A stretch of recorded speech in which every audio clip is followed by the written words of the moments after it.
The last time anyone inside the Degree home saw 9-year-old Asha Degree, nothing appeared unusual. There was no argument. No panic. No sign that, within a few hours, one of the most baffling disappearances in American true crime would begin unfolding less than a mile from her own front door. And that's part of what still unsettles investigators decades later. Because when they reconstructed the final weekend before Asha vanished, almost everything looked normal. Maybe too normal. Shelby, North Carolina was the kind of town where routines mattered. Small neighborhoods.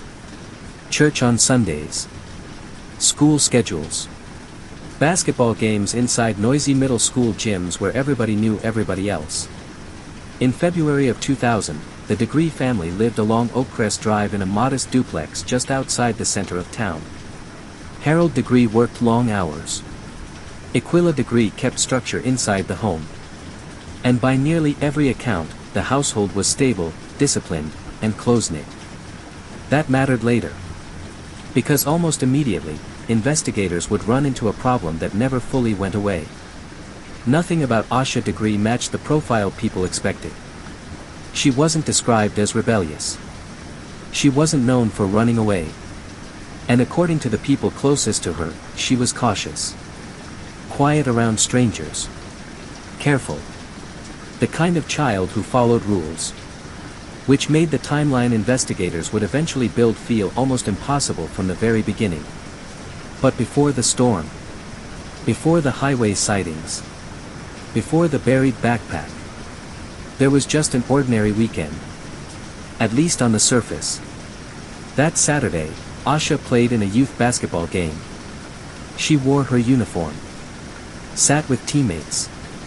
Moved through the same routines she always did. But one detail from that game would linger emotionally inside the case long after investigators documented it. Her team lost. And afterward, according to family members and people who knew her, Asha took it hard. Not dramatically. Not unusually. Just enough that people remembered it later. A child upset after a game normally means nothing.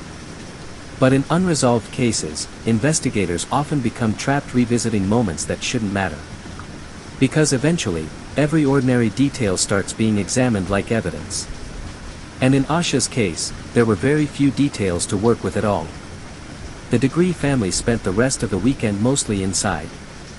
The weather had already started turning. Heavy rain moved through the area. Strong wind. Cold February conditions. Power outages were reported in parts of the county. Nothing about the environment outside suggested a child would voluntarily leave home alone. Especially not at night. Especially not on foot. Especially not during a storm. And yet later, investigators would become convinced that's exactly what happened. But even that conclusion came with problems. Because if Asha truly left voluntarily, why did almost none of her behavior beforehand point toward it? That contradiction became one of the first fractures in the entire case. Friends later described her as responsible. Teachers reportedly saw no obvious signs of distress. There was no known history of disappearing. No evidence she had planned to meet someone openly. No clear conflict inside the home. And no indication that anyone around her realized they were approaching the last normal evening they would ever share with her. Sunday night arrived quietly. The family settled back into routine. Asha and her older brother, O'Brien, shared a bedroom. At some point that evening, the power briefly went out because of the weather. The children stayed awake for a while afterward. Nothing unusual there either. But years later, investigators and online case analysts would repeatedly circle back to that outage for one reason. It disrupted the normal rhythm of the night. And in cases built almost entirely on narrow timelines, even small disruptions begin to matter. The Degrees eventually went to sleep. Outside, conditions continued getting worse. Rain pushed across Highway 18. Visibility dropped. The roads emptied. Most of Shelby shut down for the night. Inside the house, everything appeared secure. Doors locked. Family asleep. No signs of forced entry.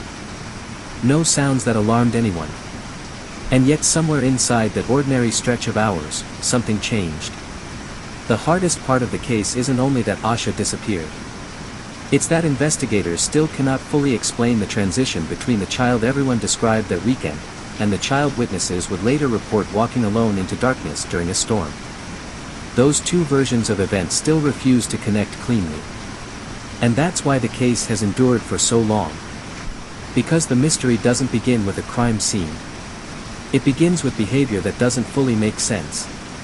By late Sunday night, February 13, 2000, the Degree home had gone quiet. Asha had school the next morning. Her backpack had reportedly already been prepared. Clothes laid out. Routine intact.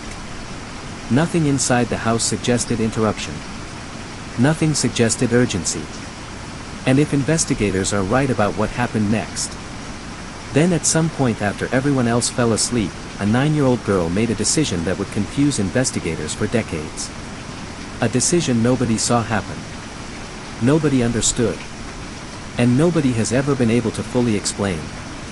That night, while rain moved across Shelby and traffic disappeared from the highways, Asha Degree went to bed. Sometime after midnight, while most of Shelby, North Carolina slept through heavy rain and strong wind, movement began inside the Degree home. Quiet movement. The kind nobody notices until hours later, when investigators start reconstructing a timeline backward from a disappearance. At first, nothing about the night appeared alarming. The power outages from earlier had passed. The house was calm again. Harold Degree had fallen asleep on the couch for part of the evening before eventually checking on his children. That detail became important later because investigators would obsess over timing. Who was awake? Who wasn't? And exactly when the last confirmed moments occurred inside the house. Harold later said he checked on Asha and her brother sometime around midnight. Both children appeared asleep. Nothing unusual. No packed bags sitting near the door. No visible panic. No indication that within a few hours, police would be searching highways in the middle of a storm. But the timeline after midnight becomes increasingly narrow. And increasingly strange. Investigators eventually concluded that Asha left the home carrying a backpack. Not a random collection of items. A packed backpack. That distinction changed the entire direction of the case. Because packing suggests intention. Preparation. Possibly planning. But almost immediately, another contradiction appeared. If the departure was planned, why leave during one of the worst possible weather conditions imaginable? Outside, the storm had intensified. Cold rain swept through Cleveland County. The roads along Highway 18 were dark and mostly empty. Wind reduced visibility. Temperatures dropped low enough that most people avoided leaving home entirely unless absolutely necessary. Yet sometime during those early morning hours, investigators believe Asha walked out of the house voluntarily. No signs of forced entry were found. No evidence suggested an abduction from inside the home. And according to investigators, the front door may even have been unlocked from the inside after she left. That single possibility transformed the case from a conventional kidnapping investigation into something far more confusing. Because now investigators had to answer a question that still remains unresolved. What could compel a cautious 9-year-old child to willingly step alone into darkness during a storm? And more importantly, where did she believe she was going? Inside the house, the rest of the family remained asleep. That detail haunted investigators later. Because whatever decision Asha made, or whatever influence may have affected her, happened silently. No struggle. No shouting. No sounds loud enough to wake anyone. The timeline continued narrowing. At approximately 2:30 a.m., Harold reportedly checked on the children again. This moment became one of the most dissected portions of the entire case. Because according to his account, Asha was still in bed. Or at least appeared to be. The room was dark. Conditions inside the home were quiet. Nothing immediately raised alarm. But if that timeline is accurate, then everything that followed happened within an extremely small window. And investigators would later realize that nearly every critical moment in the case occurred during a period when almost nobody else was awake to witness it. At some point after that check, Asha disappeared from the home. And what makes this section of the case uniquely unsettling is how little physical evidence it produced. No confirmed note. No obvious trail inside the house. No signs of panic. Just absence. And then another detail complicated the case even further. Items appeared to be missing from the home. Among them, clothing and personal belongings believed to have been placed inside her backpack. Again, that suggested preparation. But preparation for what? Investigators later explored whether Asha may have planned to leave temporarily. Whether someone had influenced her beforehand. Whether she believed she was meeting someone. Or whether the departure itself had been interrupted before she reached wherever she intended to go. Because one fact continued bothering investigators. Children rarely leave home alone under those conditions without a destination they believe is important. And yet no destination was ever identified. No confirmed meeting point. No verified communication. No clear explanation. Only fragments. Then came the sightings. At first, they sounded almost impossible. Drivers traveling along Highway 18 during the early morning hours reported seeing a small figure walking beside the road in the rain. Initially, some motorists reportedly assumed it was an adult woman because of the distance and conditions. But as they got closer, they realized the figure appeared much smaller. A child. Walking alone. In the dark. Along a rural highway during a storm. One driver later became alarmed enough to turn his vehicle around. That decision would become one of the most haunting moments in the entire investigation. Because by the time he circled back, the child had already moved toward the roadside woods. And suddenly, investigators faced another contradiction that changed the emotional logic of the case again. If Asha had willingly left home, why did she flee from approaching vehicles? That behavior suggested fear. Avoidance. Possibly panic. But panic from what? The drivers? Being recognized? Or something else entirely? Investigators would spend years trying to reconcile those two competing realities. A child who appeared determined enough to leave home voluntarily, but frightened enough to run from potential help. And that contradiction would become one of the central mysteries of the entire case. Because it suggested that whatever was happening inside Asha's mind that night, it was far more complicated than a simple runaway scenario. The storm continued moving across the highway. Rain hit the pavement. Traffic remained sparse. And somewhere near Highway 18, a 9-year-old girl vanished into darkness while the people who briefly saw her had no idea they were witnessing the beginning of one of America's most enduring unsolved disappearances. By sunrise, the timeline had already become fragmented. But investigators still didn't understand the most important part. Why she was there at all. By the time daylight reached Highway 18, investigators already had a timeline that made almost no sense. A 9-year-old girl had apparently left home voluntarily during a storm. Multiple motorists had reportedly seen her walking alone beside a dark rural highway sometime before dawn. And then, within seconds of being approached, she disappeared off the roadside and into the woods. That sequence became the foundation of the entire investigation. But it also created a problem investigators were never able to solve. Because eyewitnesses agreed on the most important detail. Asha appeared alive, moving with purpose, and alone. Which meant that for at least part of the night, whatever happened to her had not yet happened. And that realization shifted the entire case. The first major eyewitness account came from a truck driver traveling along Highway 18 during the early morning hours of February 14, 2000. The weather conditions were terrible. Rain. Strong wind. Low visibility. The kind of conditions where headlights reflected off wet pavement and distorted distance. At first, the figure near the road didn't immediately register as a child. But as the driver got closer, something felt wrong. The person was too small. Wearing light-colored clothing. Walking alone. That detail immediately disturbed investigators later because Highway 18 at that hour was not a place where a child should have been under any circumstances. Especially not during a storm. Especially not on foot. Another motorist would later report seeing the same figure. And unlike the first sighting, this driver made a decision that became one of the defining moments of the case. He turned around. At first, he reportedly thought the child might need help. But according to later statements, the moment the girl noticed the vehicle approaching again, she reacted immediately. Not by moving toward the road. Not by signaling for assistance. But by running away from it. She left the roadside and moved toward a wooded area near the highway. That reaction changed the psychological direction of the case overnight.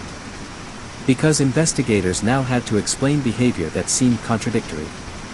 Asha had apparently left home willingly. She had traveled a considerable distance alone in dangerous weather. Yet when an adult attempted to approach her, she fled. That suggested fear. But fear of what? Some investigators wondered whether she feared getting caught after leaving home. Others questioned whether she believed she was supposed to avoid strangers specifically. But another possibility quietly emerged beneath the surface of the investigation. What if Asha wasn't simply wandering? What if she believed she was heading toward someone? That possibility became difficult to ignore because of one unsettling detail. Witnesses did not describe confusion. They described movement, direction, purpose. And that distinction mattered. Children lost accidentally often behave differently. But according to the available accounts, Asha kept moving south along the highway despite the weather, darkness, and isolation around her. Almost as if she believed she needed to reach somewhere specific. Then came the shed. Not long after the sightings became public, investigators focused on a property near where Asha had reportedly been seen entering the wooded area.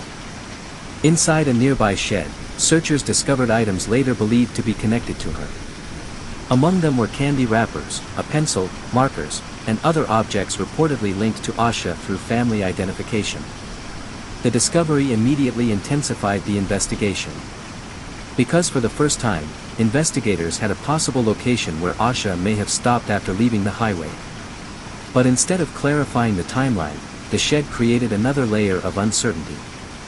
How long had she been there? Did she enter willingly to escape the weather? Was she alone? Or had someone already intercepted her by that point? Again, the case produced evidence that appeared useful at first, until investigators tried placing it into sequence. That's when everything became unstable again. Because if Asha reached the shed safely, then she survived beyond the highway sightings. But if she survived beyond the sightings, where did the trail go afterward? Tracking dogs were brought into the search area. Investigators attempted to establish movement patterns from the roadside into the surrounding terrain. But the weather had already compromised conditions. Heavy rain disrupted scent trails. Mud complicated search efforts. And the amount of time that had passed before the search fully intensified made reconstruction increasingly difficult. Search teams expanded across the area. Volunteers joined law enforcement. Fields. Roadsides. Wooded sections near Highway 18. For a brief period, investigators believed they were still operating inside the critical recovery window where Asha might be found nearby. But hour after hour, nothing definitive emerged. No confirmed sightings beyond the highway. No clear footprints leading away from the area. No physical evidence strong enough to establish what happened next. And that absence became one of the most disturbing elements of the entire case. Because investigators could explain parts of the night individually. They could explain the departure from home, the highway sightings, even the shed. But they could not bridge the final transition. Somewhere between the roadside and the expanding search perimeter, the case simply stopped behaving logically. And the more investigators studied the timeline, the more another unsettling realization emerged. If an abduction occurred, it likely happened extremely fast. Fast enough that nobody witnessed it. Fast enough that no reliable evidence trail remained behind. Fast enough that a child who had been seen alive on the highway effectively vanished within minutes. That possibility transformed the investigation. Now law enforcement had to consider a terrifying scenario. Someone may have encountered Asha only after she left home. An opportunistic interception. A passing vehicle. A brief encounter invisible to everyone except the person involved. And if that happened, the storm may have erased the only chance investigators had to trace it. Days passed. Then weeks. The searches continued, but the optimism surrounding the case began changing. Search grids widened. Tips flooded in. Rumors spread throughout Shelby. But the physical evidence remained painfully thin. And investigators kept returning to the same impossible contradiction. Why would a cautious child walk voluntarily into darkness, only to disappear completely moments after running from help? That question quietly haunted the investigation from the beginning. Because every explanation solved one part of the case while breaking another. By the end of the initial search efforts, investigators had reconstructed movement without understanding motive, tracked behavior without understanding intention, and collected evidence without understanding what event the evidence actually pointed to. Somewhere beyond Highway 18, the trail ended. And despite massive search efforts, nobody could explain where. For more than a year after Asha Degree disappeared, investigators kept returning to the same stretch of uncertainty. The highway sightings. The shed. The failed scent trail. Everything seemed to point toward movement. But nothing explained where that movement ended. Then, in August of 2001, the case changed again. Not because investigators solved it, but because someone uncovered an object that raised even more questions than the disappearance itself. The discovery happened roughly 26 miles north of Shelby near Morganton, North Carolina. Construction workers clearing land alongside Highway 18 noticed something unusual buried in the dirt. At first, it didn't look important. Just another discarded object hidden beneath debris. But once it was uncovered, investigators realized they were looking at a child's backpack. And according to authorities, the backpack belonged to Asha Degree. The location immediately alarmed investigators. Not only because of the distance from Shelby, but because of the condition in which the bag was found. It appeared intentionally concealed. Buried inside black trash bags. Hidden beneath soil and debris off the roadside. That detail transformed the emotional direction of the case overnight. Because discarded evidence suggests panic. Buried evidence suggests deliberation. And investigators suddenly faced a disturbing possibility. Someone may have intentionally hidden the backpack after Asha disappeared. But that realization created another problem almost immediately. If someone concealed the bag intentionally, why preserve it at all? Why not destroy it completely? That contradiction became one of the most analyzed aspects of the case. Because the backpack seemed simultaneously hidden and preserved. As if whoever handled it afterward wanted it gone. But not erased. Inside were items reportedly linked to Asha. Clothing. Personal belongings. School-related materials. But investigators also focused on several objects that complicated the timeline even further. Among them were items not clearly connected to her household. Including a New Kids on the Block concert t-shirt authorities said the family did not recognize. And a photograph of an unidentified young girl. That photograph became one of the strangest loose ends in the entire investigation. Because investigators publicly released the image hoping someone would identify the child. But no definitive connection to Asha was ever established. And once again, the case produced evidence that felt significant without clearly explaining why. The backpack discovery changed investigative assumptions in several important ways. First, it strongly suggested Asha had traveled, or been transported, far beyond the initial search area. Second, the concealment implied post-disappearance handling by another person. And third, it forced investigators to reconsider the timeline entirely. Because now the case no longer looked like a simple nighttime disappearance confined to Shelby. The evidence had expanded outward. And with it, the uncertainty expanded too. The FBI became heavily involved in analyzing the recovered materials. Investigators examined the contents for trace evidence, fibers, DNA, and anything capable of identifying who may have handled the backpack after Asha vanished. But despite extensive forensic review, authorities released very little publicly. And that silence became part of the mystery itself. Because over time, people began noticing a pattern in the investigation. Law enforcement appeared convinced certain details mattered. But investigators never revealed enough information to explain how those details fit together. That created a growing divide between public perception and investigative direction. From the outside, the case appeared almost frozen. But behind the scenes, investigators continued revisiting the same unresolved contradictions. Why leave home voluntarily? Why avoid approaching drivers? Why was the backpack buried miles away? And perhaps most importantly, at what point did Asha lose control of the situation? Because by the time the backpack surfaced, many investigators no longer believed the disappearance could be explained through simple runaway behavior alone. The burial site also created geographical questions investigators struggled to answer. The backpack had been found along another section of Highway 18. That detail disturbed people familiar with the case because the same highway kept reappearing. First the sightings. Then the wooded area. Then, more than a year later, the concealed backpack discovered miles north along the same corridor. Almost as if the route itself mattered. But why?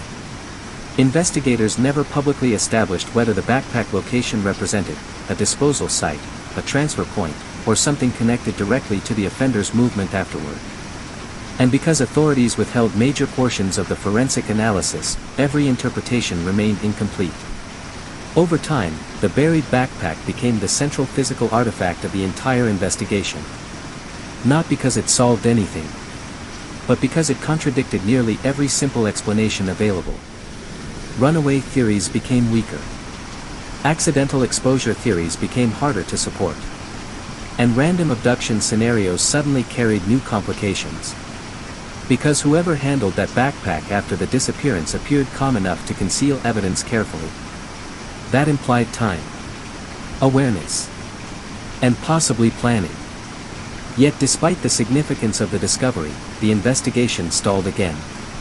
No arrests. No confirmed suspect. No public forensic breakthrough. Only another layer added to an already unstable timeline. And that's what made the backpack discovery uniquely haunting. It should have changed everything. Instead, it deepened the mystery.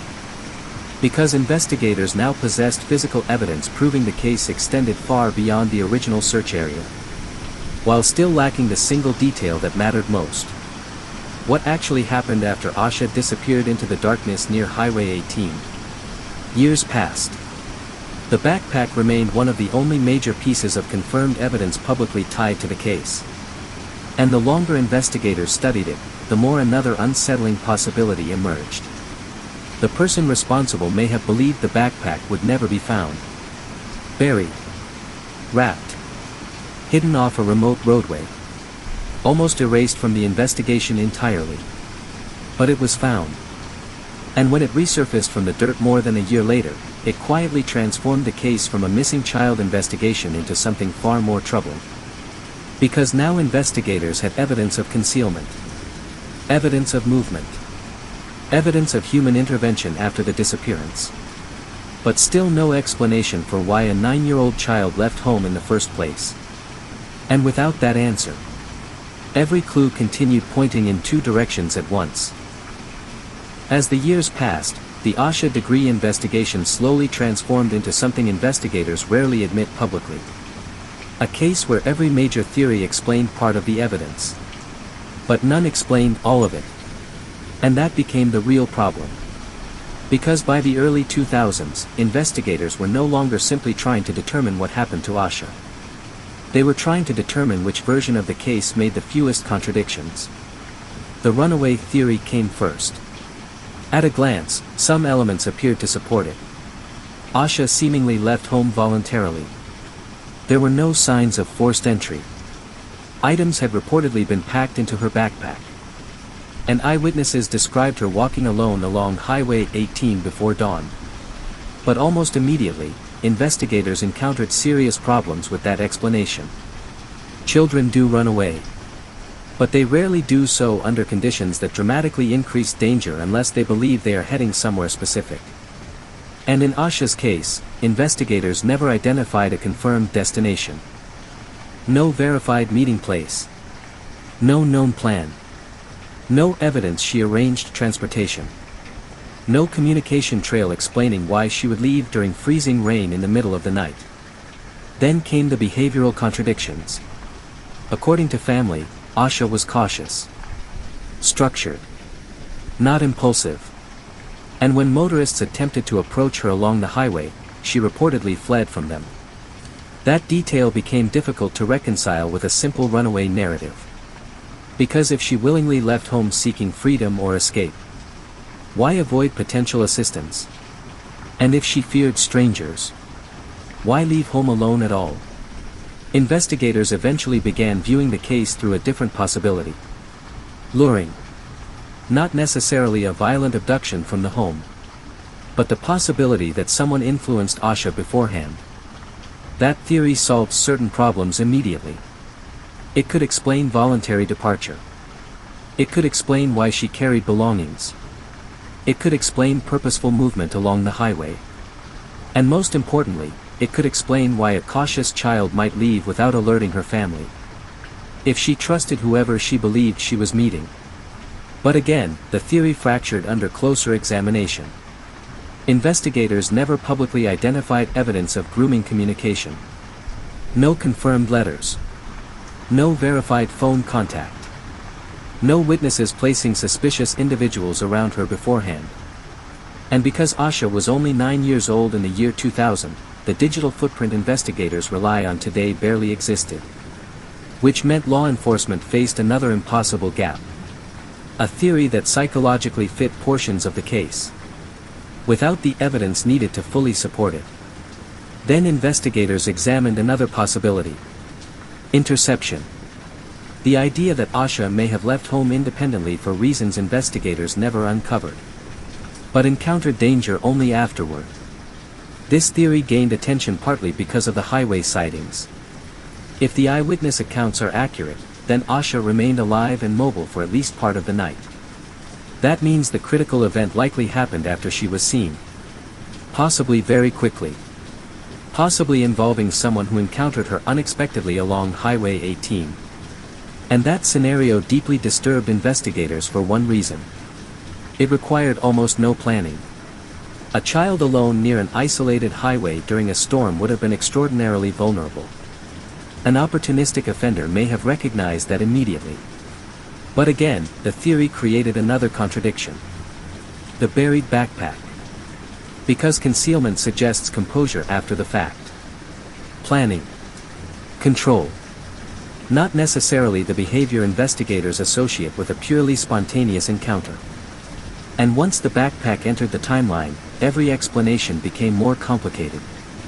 Then came the highway abduction angle. This theory focused heavily on geography. The repeated connection to Highway 18. The eyewitness sightings. The later backpack discovery farther north along the same corridor. Investigators quietly began considering whether the roadway itself may have facilitated the crime. Transient movement. Passing vehicles. Limited witnesses. Rapid access out of the search area. The theory explained how Asha could vanish so quickly after being seen. But it also depended heavily on timing.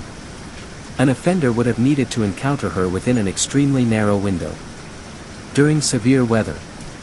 On a dark roadway with limited traffic. Possible? Absolutely. Provable? That was the problem. And over time, investigators realized something frustrating about the entire case. Every theory answered one major question while creating another equally serious problem. If Asha left voluntarily, what motivated her strongly enough to walk into a storm? If she was lured, where is the evidence of prior contact? If she encountered someone opportunistically, how did they remove her without leaving stronger evidence behind? And if the backpack was intentionally buried, why has no suspect ever been conclusively tied to it? The contradictions kept stacking. Even the timeline itself resisted certainty. Some investigators believed Asha demonstrated planning. Others believed the behavior suggested confusion or emotional impulsivity. Some interpreted the packed belongings as evidence of intent. Others questioned whether the items were meaningful at all. Because unresolved investigations often develop a dangerous pattern over time. Ordinary details slowly become overloaded with interpretation. And in the absence of resolution, almost every object begins carrying more meaning than investigators can reliably prove. The public theories surrounding the case eventually expanded far beyond what law enforcement appeared willing to endorse openly. But investigators themselves remained comparatively restrained. That restraint mattered. Because despite decades of speculation, authorities repeatedly signaled something important. They did not appear to believe this case was random in the simplest sense. At the same time, they also never publicly confirmed evidence strong enough to establish a clear offender profile, which left the investigation suspended in an uncomfortable middle ground. Not enough evidence to explain the beginning. Not enough evidence to explain the ending. And no theory capable of surviving every contradiction inside the timeline. That's what makes the Asha Degree case uniquely difficult. Most investigations eventually narrow. This one expanded. Every new clue widened interpretation instead of reducing it. And the longer investigators studied the case, the more another unsettling possibility emerged. The key to understanding what happened may not lie in the disappearance itself, but in understanding why Asha left home at all. Because until that single question is answered, every other theory remains unstable. And decades later, investigators still don't appear fully certain they've solved that first piece of the puzzle. For years, the Asha Degree investigation existed in a strange state of suspension. The case was active. The FBI remained involved. Tips continued arriving. Investigators periodically revisited evidence. But publicly, almost nothing appeared to change. Then, decades after Asha disappeared, investigators made a series of moves that quietly altered the direction of the entire case.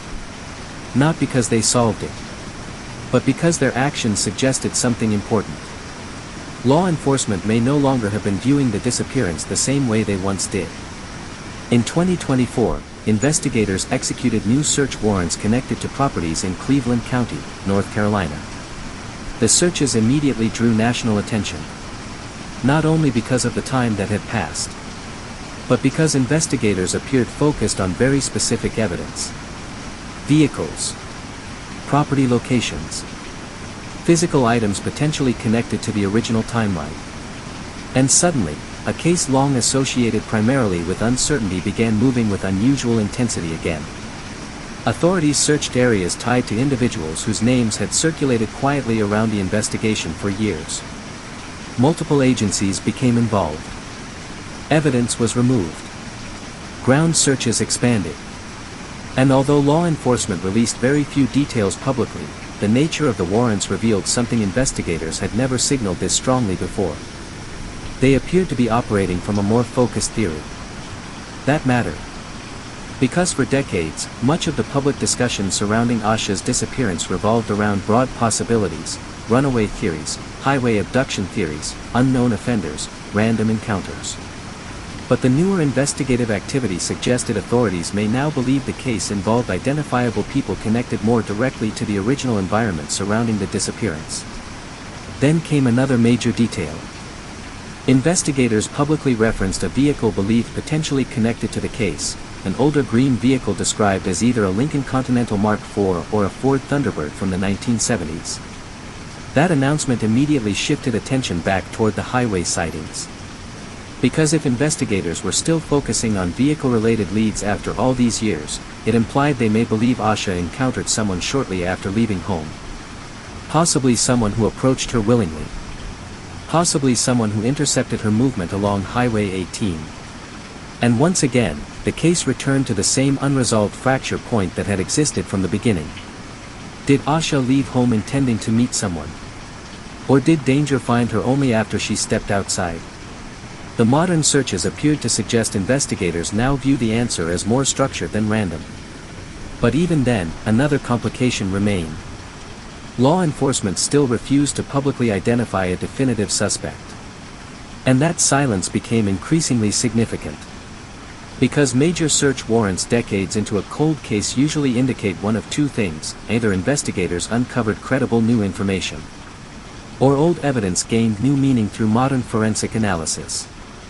Possibly both. Advances in DNA technology also changed the landscape of the investigation. Evidence once considered too limited for testing could now potentially produce investigative leads. Trace materials, touch DNA, fiber comparisons. Objects recovered years earlier suddenly carried new forensic possibilities that didn't exist in 2000. And for the first time in years, investigators appeared to be treating portions of the case not as an open-ended disappearance, but as a potential homicide investigation. That shift was subtle but important. Because language matters in long unsolved cases. And investigators increasingly spoke as though they believed someone else knew exactly what happened that night. The searches themselves generated enormous speculation online. But investigators remained disciplined publicly. Very little was confirmed. Very little was explained. And in some ways, that mirrored the entire history of the case itself. Critical movement behind the scenes, paired with public silence. Still, the investigative direction appeared clearer than before. Authorities no longer seemed focused primarily on whether Asha left home voluntarily. Instead, attention appeared centered on what happened after she left. And that distinction quietly reframed the case. For years, the mystery began with the departure. Now investigators seemed increasingly focused on the encounter that may have followed it. The buried backpack gained new relevance too. Because if investigators believe specific individuals handled evidence after the disappearance, then the concealment of the backpack may no longer represent an abstract mystery. It may represent behavior tied to someone they've been analyzing for years. And suddenly, details that once seemed disconnected began aligning differently. The highway. The vehicle description. The backpack concealed along the same corridor. The narrow window between the sightings and disappearance. Not solved. But possibly moving toward a more coherent investigative theory. Yet even with the renewed momentum, the central mystery remains unresolved. Because the one detail investigators still cannot publicly explain is also the detail that controls the entire case. Why did Asha leave home? That question still sits underneath every modern development. If she was lured, investigators have never publicly revealed how. If she left independently, no explanation has fully accounted for her behavior. And if someone intercepted her shortly afterward, investigators still haven't publicly established where that encounter occurred. Which means that even after decades, search warrants, forensic advances, and renewed investigative focus, the case still contains the same haunting fracture it did in 2000. A child left home during a storm for reasons nobody fully understands. Walked into darkness along a nearly empty highway. And vanished before sunrise. And what makes the case endure isn't only the disappearance itself. It's the possibility that investigators may now be closer than ever to understanding what happened, while still lacking the one piece capable of making the entire timeline finally make sense. Because in the Asha Degree case, every major development has done the same thing. It answered one question, and opened another.